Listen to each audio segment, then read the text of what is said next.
My name is Harper Quinn, and I thought I knew what anxiety felt like until the day I opened an email that would change the course of my life. Before we dive in, I'd love to know where you're tuning in from. Drop your city in the comments and share whether you've ever had to prove your worth to someone who held all the power. And if this story touches something in you, please like, subscribe, and share it. It helps us keep telling the kinds of stories that don't get swept under the rug. Okay, let's go back to that Thursday afternoon. It started like any other workday. I was answering emails at my desk, halfway through a lukewarm cup of coffee, when the subject line popped up, "From the office of Hamilton and Reed, formal invitation." But it wasn't an invitation. Not really. It was a summons, cloaked in polished legal phrasing. Mr. William Carter requests the presence of his son, Mr. Logan Carter, and Ms. Harper Quinn, for a private formal dinner at his residence in Westfield Heights on Saturday, 6 p.m. Sharp. No RSVP. No polite wording. Just expectation and time. I reread it 3 times. My fingers had gone cold. "Did you get it?" Logan asked, already pacing in our narrow kitchen like a man bracing for trial. He looked like he hadn't slept all week. "I did," I murmured. He rubbed the back of his neck. "You don't get it, Harper. My father doesn't do dinner. He doesn't do people. He hasn't seen me in 2 years.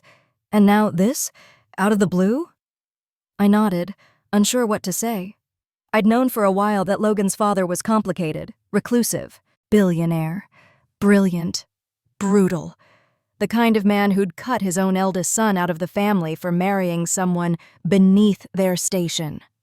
Logan had spoken of him only in fragments, a shadow behind a high wall. A name that closed doors and opened others. Still, nothing prepared me for the look in Logan's eyes that night. Fear. Not worry, not pressure. Fear. "This dinner, it's not a formality, okay? It's a test," he said quietly. "And we only get one shot." I sat on the edge of the couch, staring at the wall but not seeing it. "He's going to judge you. Harshly. Ruthlessly. He'll decide if you're worthy to marry into his name, his company, his world, and if he doesn't like what he sees." Logan didn't finish the sentence. He didn't have to. There was a long silence between us. Then he stood and walked to the coat closet.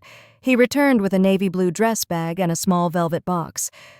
"I had this picked out weeks ago, just in case." He handed it to me like it was armor. "It's by Sloane.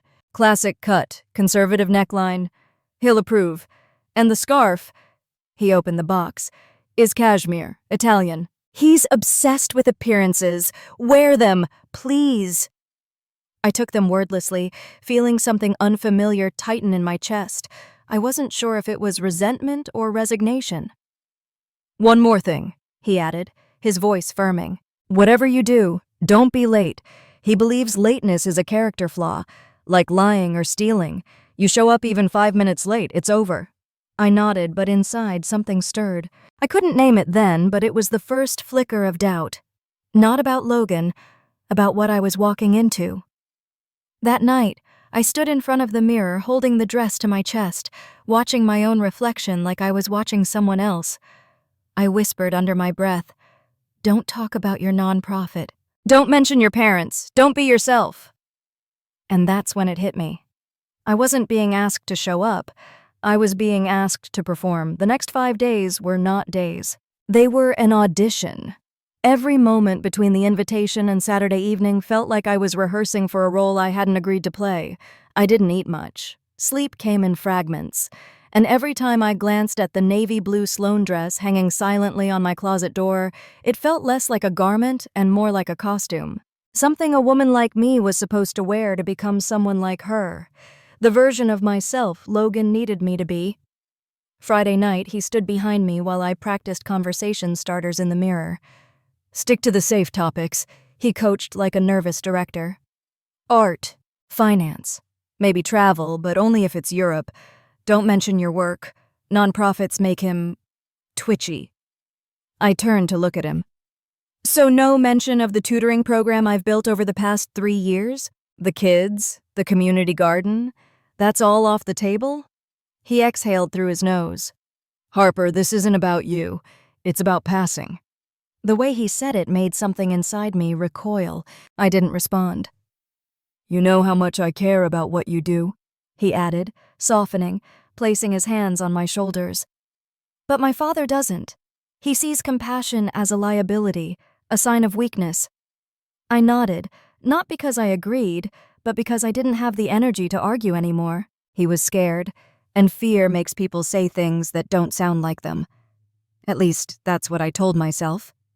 He turned away, pacing the kitchen again like a man trying to memorize a maze. "You're brilliant, Harper, but he won't see that unless you look the part. He wants someone polished, controlled. He wants—" Logan trailed off, searching for the right word, then gave up and muttered, "Someone who doesn't scare him." That line stuck with me longer than it should have. That night, I couldn't sleep. I lay awake with my eyes wide open, the ceiling fan casting rotating shadows across the room like a slow carousel. I kept replaying my last phone call with my mom. "You've got nothing to prove, sweetheart," she said, her voice warm and steady. "If this man wants to know who you are, he'll see it. If he doesn't, he's not worth meeting."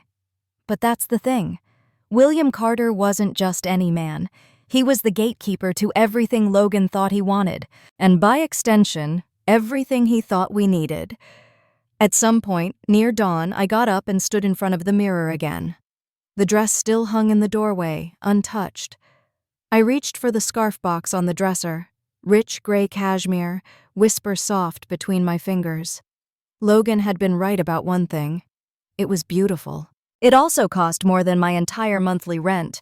As I folded it into my overnight bag, I caught my own reflection. Hair unbrushed, eyes tired, shoulders slumped. I whispered aloud, not entirely sure to whom, "Don't screw this up." But underneath that voice, another one whispered back, "And what if I already have?" The next morning came too quickly. I arrived at the train station with plenty of time but no appetite. I kept checking my phone, waiting for a last-minute text from Logan. It finally came. "Dad confirmed 6 p.m. Please don't be late. You've got this." I typed, "I know," but deleted it. Then typed, "See you soon," and left it at that. The train ride was quiet. I stared out the window as Boston gave way to manicured towns and winding, tree-lined roads. Westfield Heights crept into view like a postcard. Perfect hedges, long driveways, everything behind gates. It was surreal, how out of place I already felt, and I hadn't even arrived. As the train pulled into the station, I reached for the sandwich I'd packed and shoved it back into my bag. My stomach had tied itself into a knot I couldn't undo. I stood on the platform, trying to remember everything Logan had drilled into me. No mention of charity, no personal backstory, no opinions that couldn't be ironed flat. I exhaled slowly. The car service was supposed to meet me here, but I couldn't bring myself to wait for it. I needed air. I needed a minute to not be watched, even if only by myself. So I began to walk. 1 mile.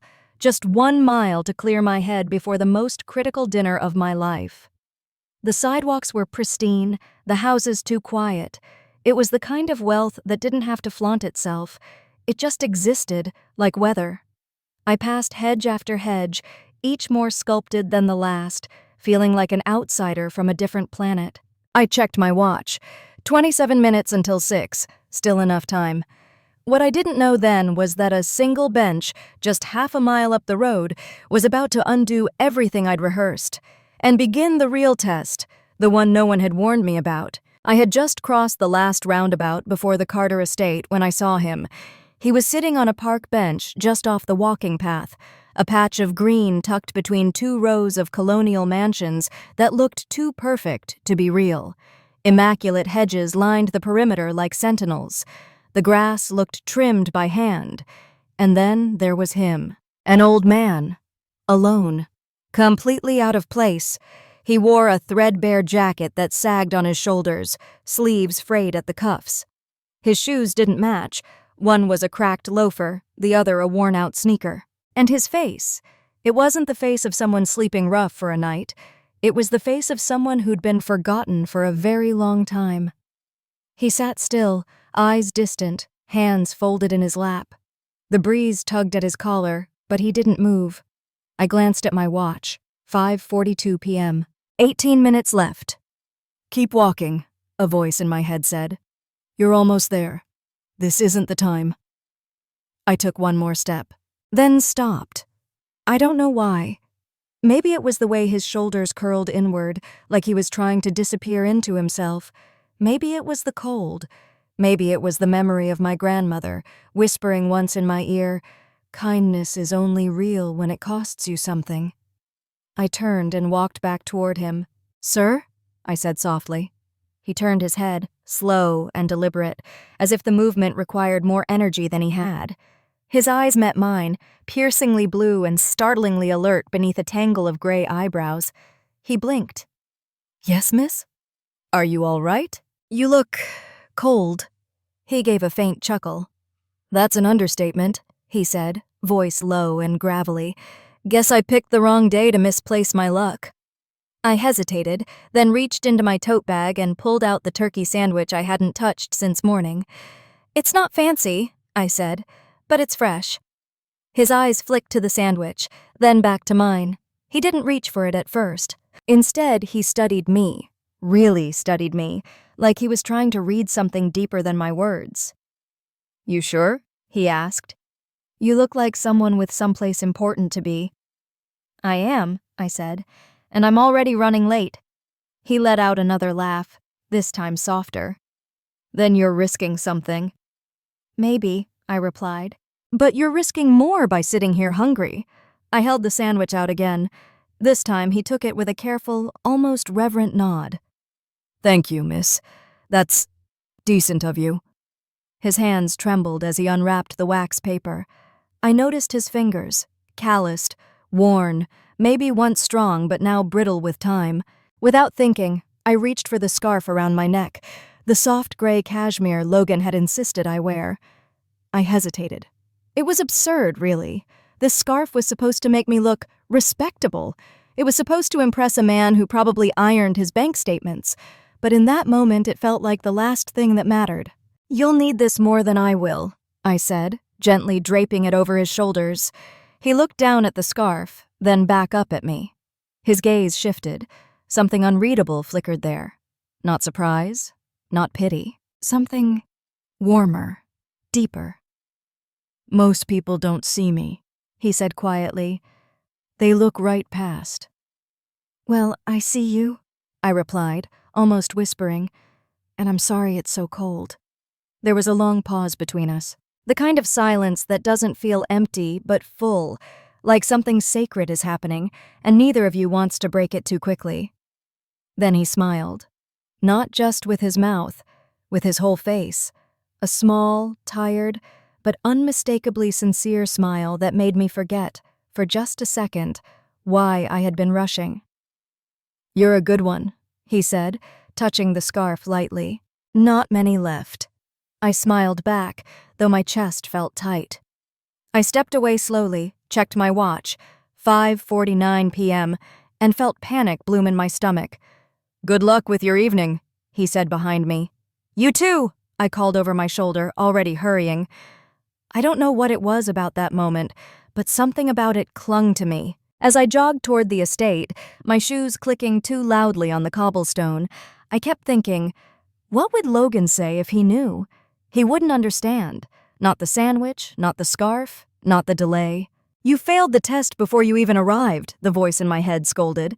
But another voice, quieter, firmer, countered, "Maybe that wasn't the test that mattered. I didn't know then that the man I'd just left on that bench was already rewriting the script. I only knew this. I was now officially late. And the gates of the Carter estate were less than a block away. The Carter estate loomed ahead like a fortress carved into a dream. 3 stories of polished stone, dark windows watching like sentinels, and a driveway that wound through oaks older than time.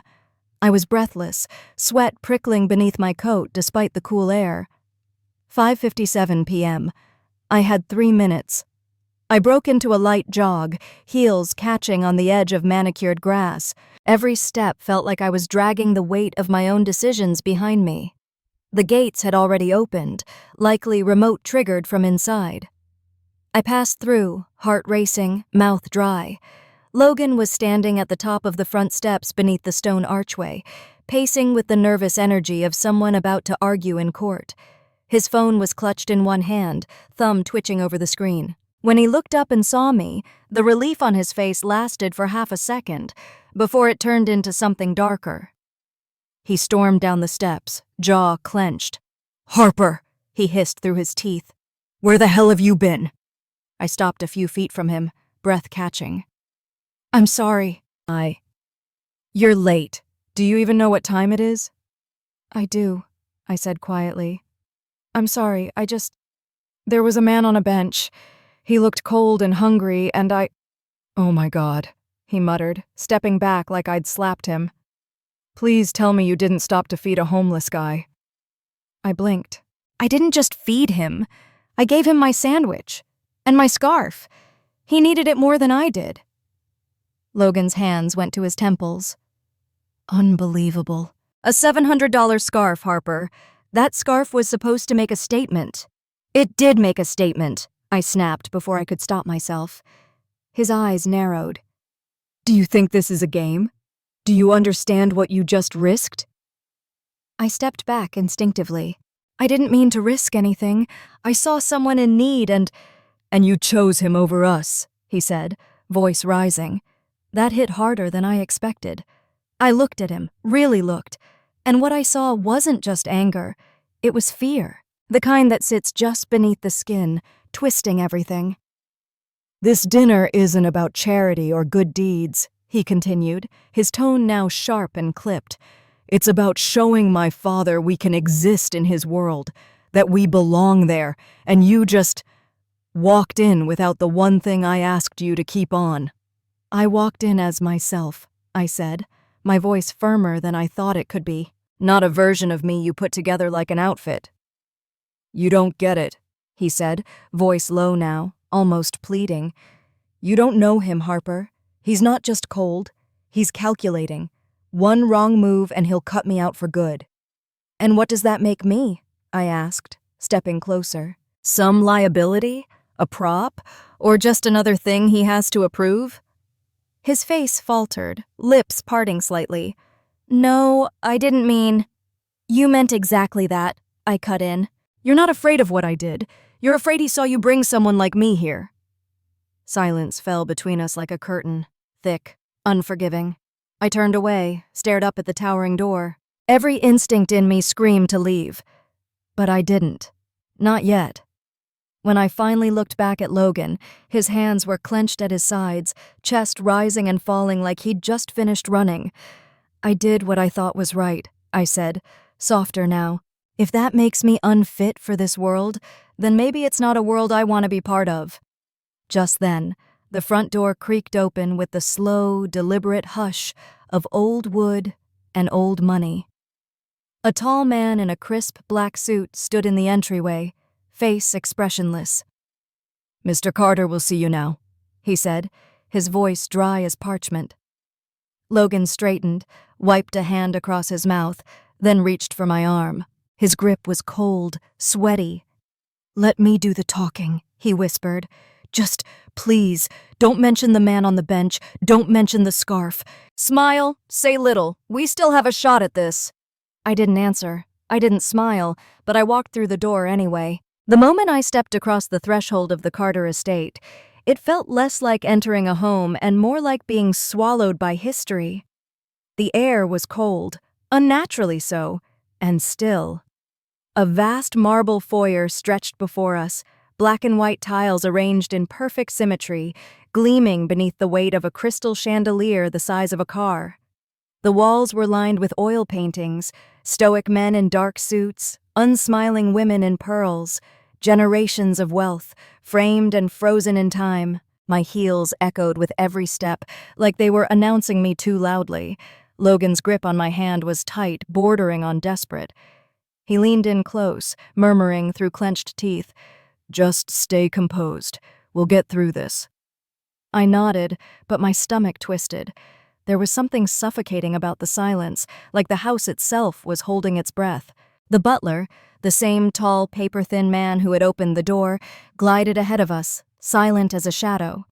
"Right this way," he said, his tone flat but precise. We followed him through a long corridor that seemed to stretch forever. No music, no voices, just the faint ticking of a grandfather clock somewhere out of sight, marking time like a countdown. I whispered to Logan, "Why does it feel like we're walking into a courtroom?" "Because we are," he muttered back. The hallway ended at a set of double doors carved from dark walnut, their surface so polished they reflected the light like glass. The butler paused, then turned to us. "Mr. Carter is in the main dining room." And with that, he pushed the doors open. It hit me all at once. The sheer size of the room, the ridiculous scale of it. A mahogany table stretched nearly the entire length of the chamber, polished to a mirror finish. High-backed chairs lined both sides like a council of judges. Overhead, another chandelier hung from a vaulted ceiling, unlit, suspended like a constellation in a museum.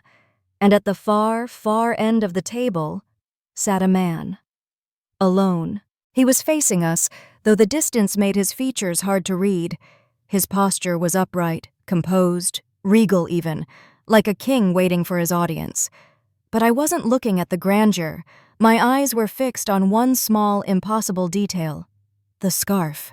Draped elegantly over the shoulders of his tailored charcoal jacket was my scarf, the gray cashmere I had wrapped around a shivering stranger less than an hour ago. My breath caught. My feet stopped moving. "Harper," Logan hissed beside me, nudging my arm. "Come on."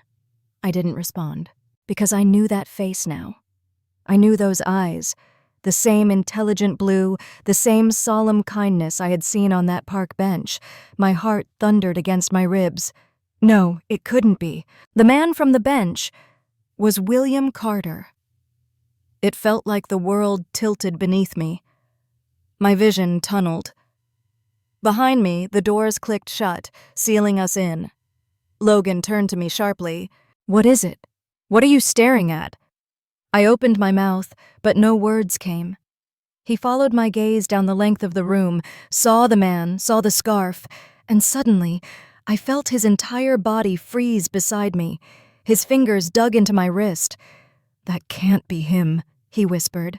"Tell me that's not him." But it was, and we both knew it. William Carter didn't move. He didn't speak. But his eyes, those same piercing, watchful eyes, met mine with something startling: familiarity. Then, slowly, he smiled. A real smile. Small, quiet, genuine. "Welcome, Harper," he said, voice low but unmistakable. "Please, come in." I couldn't move. My body felt suspended between two realities, the world I thought I understood, and the one unraveling right in front of me. Behind me, Logan's breath turned ragged. "That's the homeless man?" he whispered in disbelief. "You said you gave him your lunch? Your scarf? That was him?" My mouth was dry. I barely nodded. The magnitude of what I'd walked into began to settle. The man I had treated with kindness was the one man Logan had spent his whole life trying to impress. And now, he knew everything. The butler reappeared from nowhere, stepping past us with a bow. "Dinner is served." William gestured to the seat directly to his right.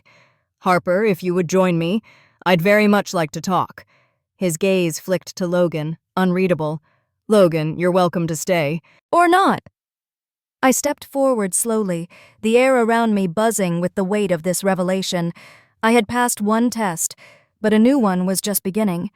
The room seemed longer now, wider, colder, the kind of silence that doesn't simply fall but settles, like dust in an abandoned church. William Carter sat at the head of the table, my scarf still draped across his shoulders like a quiet badge of honor. His eyes never left me, not for a second. "Please," he said again, with calm certainty. "Sit." I stepped forward slowly, the click of my heels against the polished floor sounding far too loud. Each footstep echoed not just through the room, but through every part of me still trying to catch up with what had just happened. I took the seat to his right. Logan followed stiffly, his shoulders drawn up so high they nearly touched his ears. He sat opposite me, 3 chairs down, like he couldn't decide whether to hide or defend himself. A butler appeared from the shadows, as if summoned by a silent bell, and began pouring wine into 3 long-stemmed glasses. Still, no one said anything, until William finally turned to Logan. "You're surprised to see me," he said, voice low and deliberate. Logan gave a stiff nod, but his voice betrayed him. I wasn't expecting..." His eyes flicked to the scarf. "You were out there?" William didn't blink. "I was exactly where I needed to be." He turned back to me, and his tone softened again. "Harper, I must apologize for earlier. I imagine I made quite the impression, sitting on that bench like a ghost." I swallowed. "You didn't need to apologize. You looked like you needed something." That was enough for me. That earned the smallest smile from him. "Indeed. And you gave me what so few people would have offered." He glanced down at his plate. On it, I now realized with a strange tug of disbelief, was half of the sandwich I had given him. My throat tightened. "I test people," he continued. "Not because I enjoy games, but because I've seen too much performance in my life. Too many suits with smiles, too many rehearsed handshakes. No truth, no spine, just calculation." His gaze slid back to Logan, and I'm afraid I see that all too clearly in my son. Logan flinched as though struck. "Dad," he said, his voice strained. "This isn't fair. You set this up. You set me up." "I didn't set you up, Logan. I gave you space. 2 years of it. You chose what to bring into this room. You chose how to prepare for this moment. And you chose to walk in terrified of how I'd judge the woman sitting beside you, rather than trusting her to be exactly who she is." Logan clenched his jaw. "I was trying to protect our future." William raised a hand, calm but final. "No. You were trying to control it. There's a difference." He turned to me again. "What you did out there, stopping for someone you thought had no value to offer you, was not just kindness. It was clarity. You made a choice when you didn't think anyone would ever know. That's integrity." I didn't know what to say. My voice felt caught somewhere between pride and heartbreak. Across the table, Logan looked like the wind had been knocked out of him. "You would have humiliated me no matter what I did, wouldn't you?" "No," William said sharply. "You humiliated yourself by trying to fit someone like Harper into a mold she was never meant to occupy. That scarf," he touched it gently, "means more to me than 1,000 perfect dinner guests, because it came from someone who gave without calculation." Silence followed, a heavy, thick silence filled with every unsaid word between father and son. Logan's hand tightened around his wine glass, knuckles white. "So that's it? You're just going to write me off again?"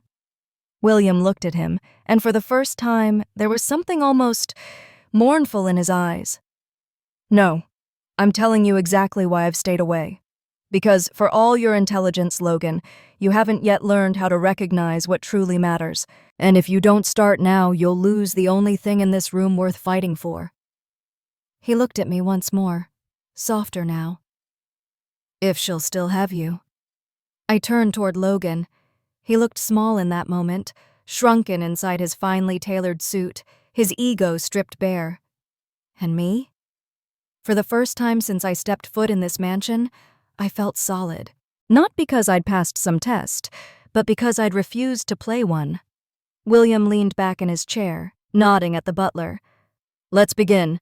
I think dinner will taste better now that we've cleared the air." I didn't touch my wine. I didn't trust my hands not to shake. But I sat tall, eyes forward as the first course was served. The shock had landed, but I wasn't the one reeling from it. Dinner arrived in silence. Silver domes lifted with practiced grace. Roasted duck, balsamic root vegetables, some kind of heirloom risotto I couldn't even name. It was a meal curated for power, not comfort. I barely touched mine. Across the table, Logan sat rigid, his knife and fork untouched.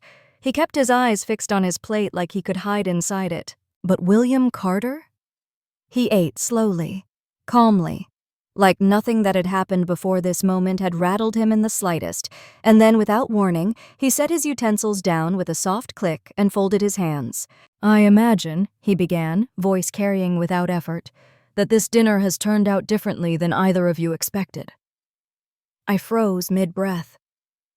"Logan," he continued, not unkindly, "you spent weeks preparing for this, didn't you? Coaching Harper, choosing her clothes, warning her about my eccentricities?"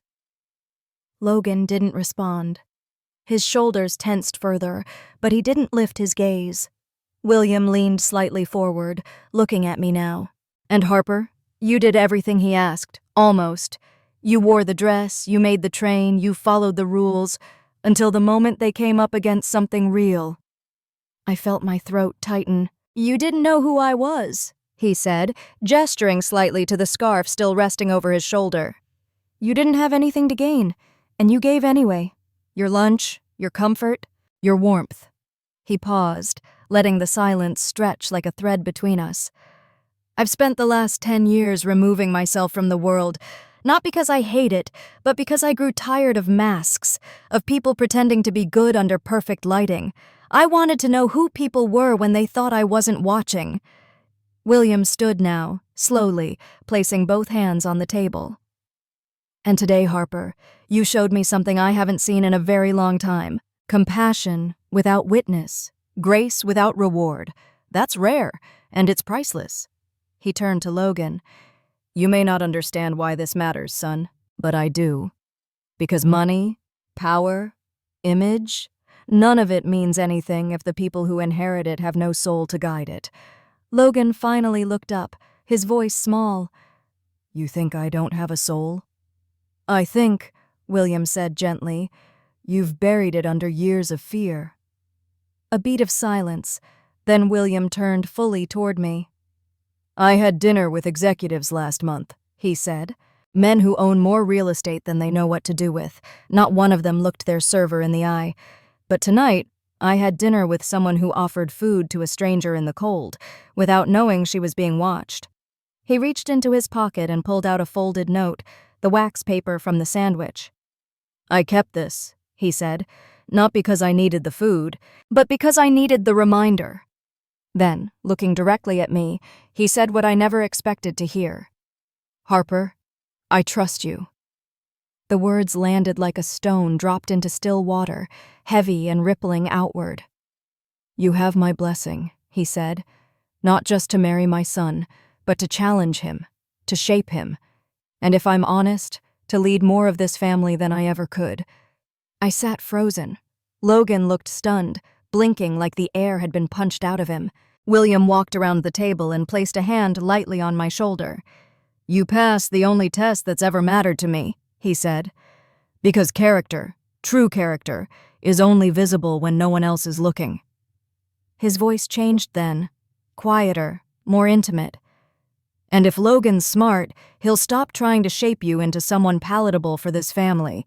He'll start realizing that you are the part of it we didn't know we needed." He stepped back. "Now I suggest we all finish dinner, and afterward we can talk business, weddings, futures, if that's something you both still want." He walked back to his seat, calm as ever. But across from me, Logan couldn't meet my eyes. He looked like a man who had just been stripped bare, standing in front of someone who had never needed him to be perfect in the first place, just honest. And me? For the first time in weeks, I felt like I could breathe. After William's declaration, the room didn't return to normal, because it never had been normal. It settled into something else entirely, a stillness that felt earned, like the masks had been dropped and everyone was finally just real. The silverware clinked again, and dinner resumed, but only for two of us. Logan sat in near silence, his fork barely moving. His posture had deflated. The controlled, curated version of him I'd known for so long had vanished, and in its place sat a man lost in his own father's words. But William? He was engaged now, his focus fully turned toward me like I was the only guest that mattered. "So," he said, carefully cutting into his duck, "tell me about this garden." I blinked. "The one at the community center?" "Yes." You mentioned mentoring. I want to hear more. It was a strange, beautiful shift. I had braced myself for the kind of small talk that drips with judgment, career moves, family pedigree, which university degrees held the most value. But he was asking me about soil, about kids, about things that, in Logan's world, were footnotes at best. I glanced at Logan, uncertain. He stared down at his plate, so I answered honestly. It started as a patch of dirt behind the rec hall. One of the kids, Lena, planted sunflower seeds in a coffee can, and it sort of grew from there. We applied for a small city grant, recruited volunteers. It's not much, but it gives them something to care for, and something that cares back. William smiled, slow and thoughtful. That's the best definition of community I've heard in years.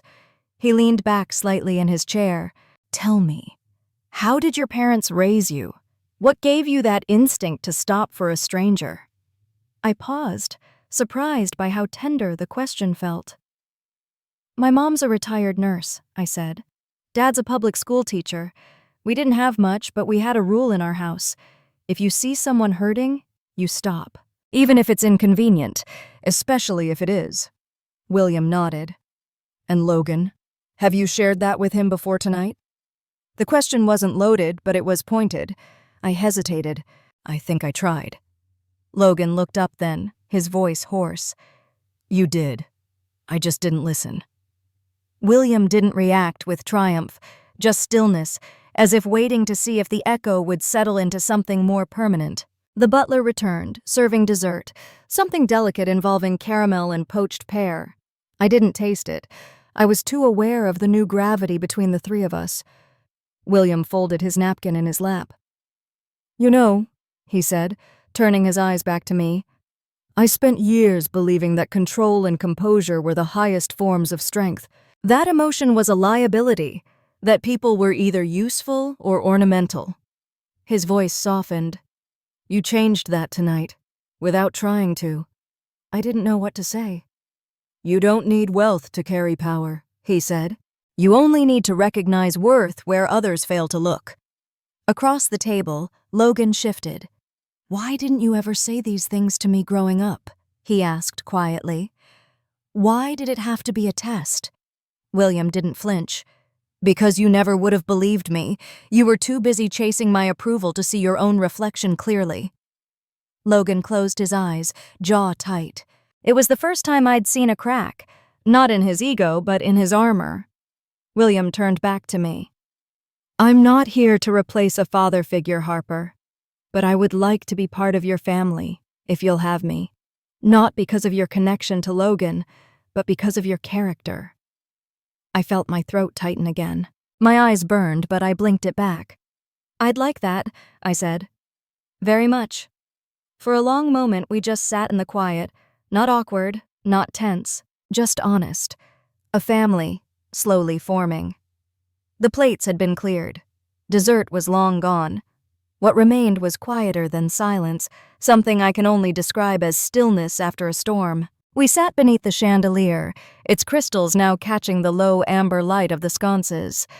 William rested one elbow lightly on the table, holding a glass of port he hadn't touched.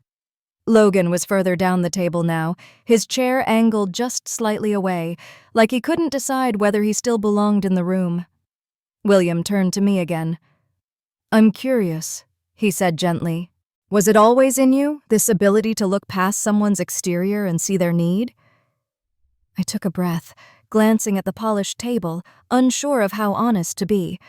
Then I looked back at him and decided to stop editing. No, I said. It wasn't always natural, but I was raised by people who never looked away from suffering. My dad once stopped our car in the middle of traffic to help a woman whose grocery bag had split, not because it was convenient, but because it was right. William's mouth curved slightly. That kind of right is rare. My parents didn't have much, I continued. They didn't care about appearances or influence, but they cared deeply about people. That rubbed off on me. It became my compass. Logan shifted in his chair across the table. His voice was low, almost bitter. And I asked you to hide all of that. I looked at him, and for the first time in hours, I didn't feel angry, just sad. "You didn't ask me to hide, Logan. You asked me to shrink. There's a difference." He dropped his gaze, his shoulders sagging. "I thought I was protecting us. I thought, if I could just make us seem perfect, he'd finally open the door." William exhaled slowly, setting down his untouched glass. "Perfection never impressed me. Survival did. So did resilience. But what impresses me now? Empathy. The kind you tried to smother in her." Logan looked at his father, eyes wet. "I didn't know how to be enough for you, so I tried to mold her into someone you'd see as valuable." "And instead," William said, turning back to me, "she reminded me what value actually looks like." A long pause followed, thick but not hostile, just full. Then William reached up, unlooped the scarf from around his shoulders, and began to fold it slowly, deliberately. The gesture wasn't rushed or ceremonial. It felt intimate, gentle. He extended it across the table. "This," he said, "wasn't a gift. It was a signal, a message. You didn't know who I was, but you offered warmth, and that gesture has stayed with me more than any polished boardroom pitch or gilded inheritance ever could." I took the scarf with careful hands, folding it across my lap. It was still warm. Somehow, despite everything, it had retained the quiet comfort of that moment on the bench. "Thank you," I said, voice quieter than I intended. "Not for returning it, but for what you just said." William nodded once. "No thanks needed. You gave freely. So will I." He sat back again, his expression calm, but there was a shimmer in his eyes, of admiration maybe, or something even closer to pride. Logan finally stood. It startled me. Not because he left abruptly, but because he walked around the table, paused at my chair, and knelt beside me. "I'm sorry," he said, "for not listening, for caring more about perception than who you are. You were never supposed to be someone I shaped. You were supposed to be someone I stood beside." It would have been easy to let the moment slide past, to give him a smile, a nod, and move on. But that wouldn't be honest. So I placed a hand on his, steady but firm. "I believe you," I said, "but I also need to see you live that belief, not just say it." He nodded, eyes full of something unguarded. "I will." William gave a small, approving hum. "Well, now that we've all dropped our illusions, maybe we can build something real." He raised his glass finally.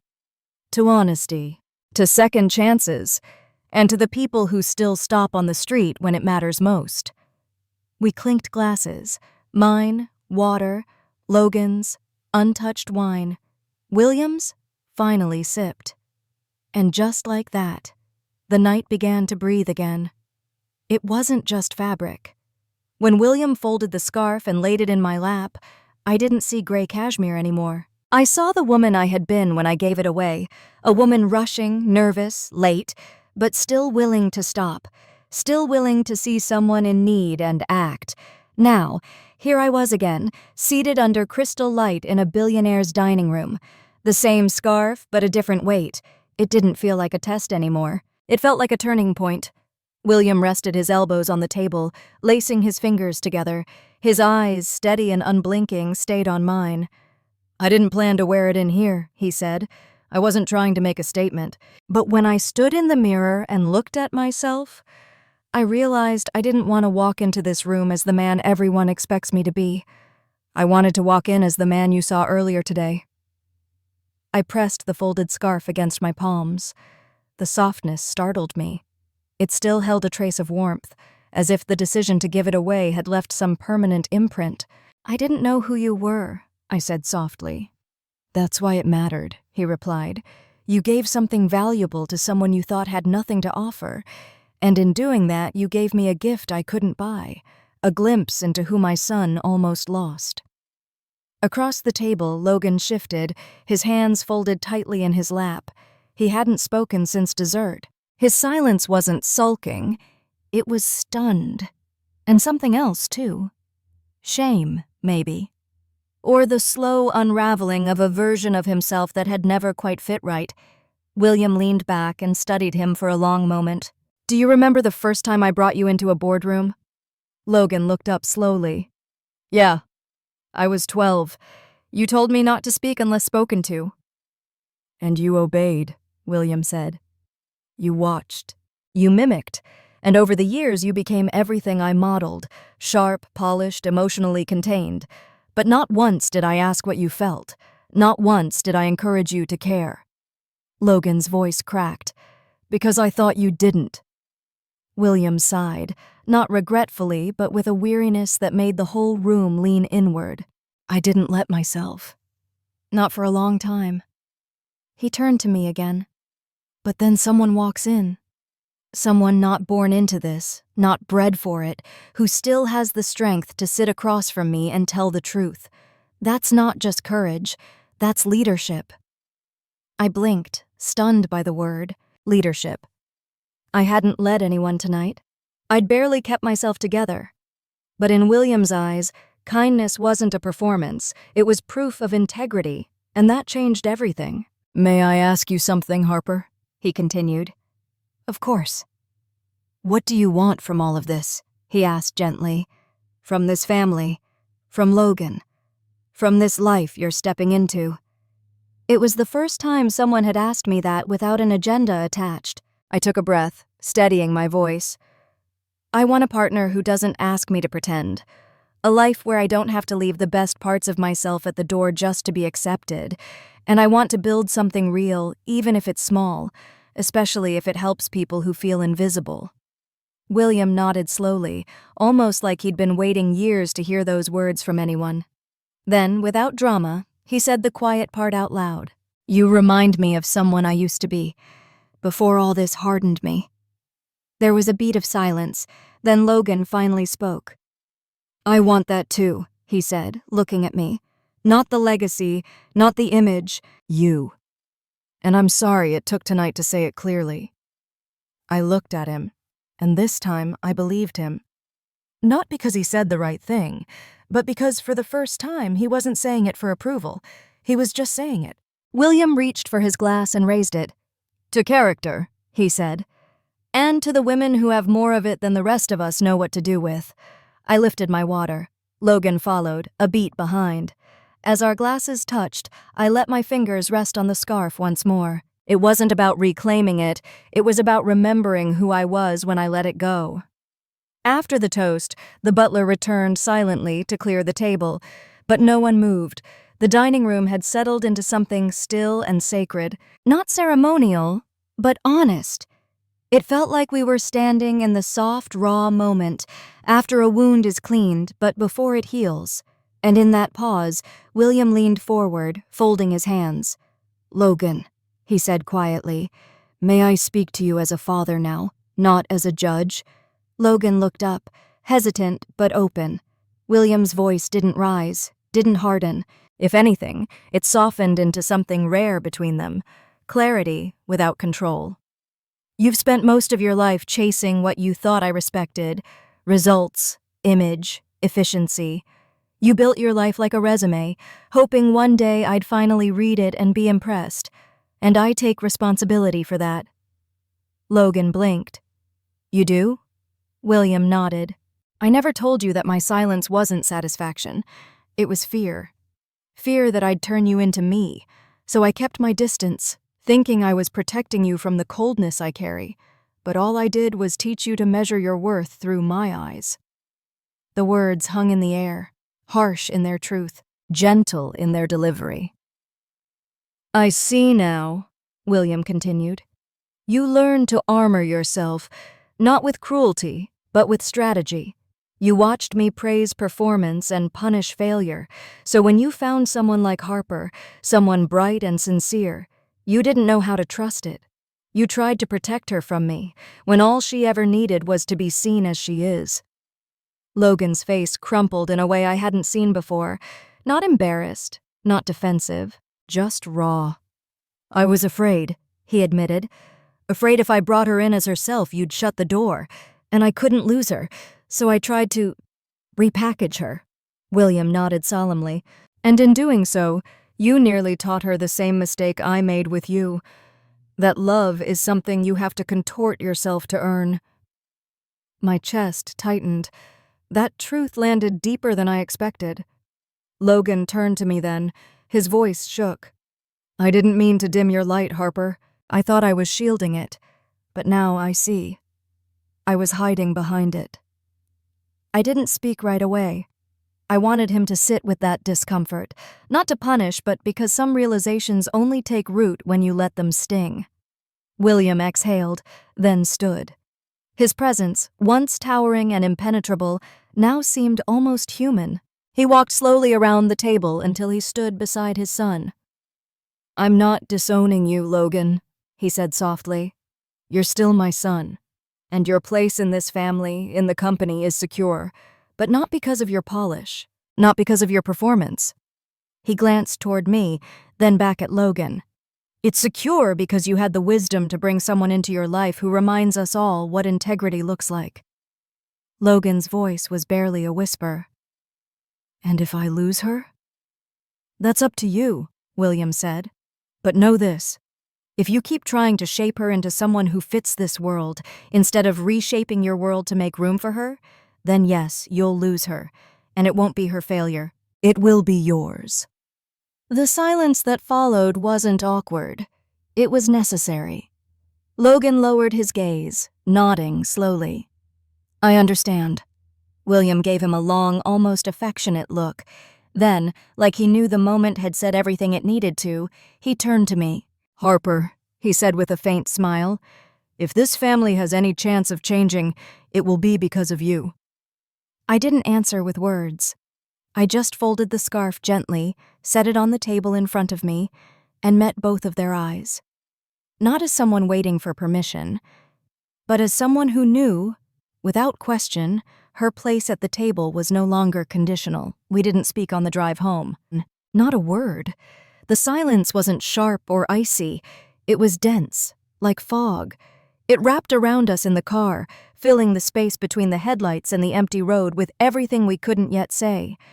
Logan's hands stayed at 10 and 2, white-knuckled against the wheel, his jaw clenched, but not from anger. This wasn't the Logan who snapped in frustration. This was the Logan who had just been undressed, emotionally, by the one man he'd spent his whole life trying to impress. And me? I sat still, my hands folded in my lap, the scarf now tucked inside my coat. I kept my eyes on the road, but my mind wasn't on the trees blurring past. It was replaying William's words, every single one, especially the ones he didn't say aloud but left hanging between lines. If you keep trying to shape her, you'll lose her. And the truth was, I had almost lost myself already. When we finally pulled into our driveway, back to our modest brick building, the one with the flickering porch light and mailbox that always stuck, neither of us moved right away.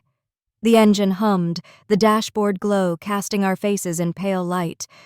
Logan finally cut the ignition. Still no words. We walked up the stairs together, quiet, side by side, but not touching. Inside, the apartment felt unusually small, not in a physical sense, but emotionally, like the walls had closed in around everything we'd left unspoken. Logan dropped the keys into the bowl by the door. His movements were mechanical. I unbuttoned my coat and hung it, carefully, as if it were made of glass. Then I turned, expecting more silence. But he was standing in the middle of the living room, facing the window, hands braced on his hips like he was holding himself up. "I lied to you," he said, his voice hoarse. I didn't respond. Not yet. He turned around slowly. "Not about the dinner, or my dad, but about why I brought you there tonight." I told myself it was to earn his blessing, to prove something. But the truth is, I needed him to validate you because I didn't believe I was enough to do it myself. That landed deeper than I expected. "You've always known who you are," he continued, "and I've always known how to perform. That scared me." His eyes were glassy, not from tears, but from the weight of something finally breaking. "I wanted to keep you," he said. "So I tried to mold you into something I thought my father would approve of. But I didn't realize that by doing that, I was asking you to be less." I stepped forward, just a little. "You were asking me to be quiet, to shrink." He winced. "I know, and I'm sorry. Truly. Not just for tonight. For every time I let my fear of him bleed into us." I sat down on the edge of the couch, my legs suddenly unsteady. "I need to believe you see me now. Not just when your father sees me." "I do," he said, and for once I heard it without spin. "And if you need time, or space, I won't fight that." He walked over and sat beside me, but not too close. He didn't reach for my hand. He just sat there, quiet, open. The old Logan, the version who filled silences with plans and polish, was gone. What sat beside me now was something new. Someone stripped bare, uncertain, and, maybe for the first time, real. "I don't want to lose you," he said, "but I understand if I have to earn the right to keep you." I looked at him then, not through the lens of disappointment or resentment, but through the lens of someone who had just watched a man come undone and choose to stay present anyway. "I don't need you to be perfect," I said softly. "I just need you to be honest. With me. With yourself." He nodded. And for once, that was enough. That night, we didn't sleep much. We didn't talk more either. We just lay side by side in the quiet, hearts slow and steady, the space between us no longer tense, but tender. It wasn't healing yet, but it was the beginning. The wedding wasn't extravagant. There were no doves or ice sculptures or sweeping violins, just mismatched chairs in the courtyard of a small stone inn tucked into the Oregon countryside. Wildflowers lined the path. The breeze smelled like earth and pine. The sun peeked between clouds like it, too, was holding its breath. Logan stood across from me, his tie slightly askew. He'd done it himself this time, no stylist, no father hovering, just Logan, in all his imperfect, authentic glory. And me? I wore a dress I chose on a quiet afternoon in Portland, without a second opinion, without trying to impress anyone. Soft ivory, bare shoulders. No veil, no borrowed diamonds, just a simple scarf tucked gently around my wrist. William's scarf, now mine again. He was there, by the way, William. He sat in the second row beside Martha, dressed plainly in a navy blazer, no fanfare. Just a man with tired eyes and a softened heart. He didn't make a speech. He didn't try to reclaim the spotlight. But when I caught his gaze before I said, "I do," he gave me the smallest nod. One of respect, not control. And that meant more than any grand gesture ever could. The ceremony itself lasted maybe 20 minutes. Logan's vows were halting but sincere. He didn't try to sound profound. He just promised to see me clearly. To never again ask me to shrink. To choose growth, even when it's uncomfortable. My hands didn't tremble when I slipped the ring on his finger. I think the most surprising thing was how quiet my heart was. Not from fear, but from peace. A kind of calm I hadn't known before. The kind that only arrives when you've walked through fire and made it out with your soul intact. After the ceremony, there was music, laughter, toasts from a few close friends. Megan, my best friend, told a story about how I once tried to make wedding favors out of recycled coffee filters in college and ended up setting off the fire alarm. It made Logan laugh so hard he cried. And then, just as dusk settled, I stepped away from the patio and wandered down the gravel path alone, my heels in hand, the hem of my dress catching tiny bits of dust. The air had cooled.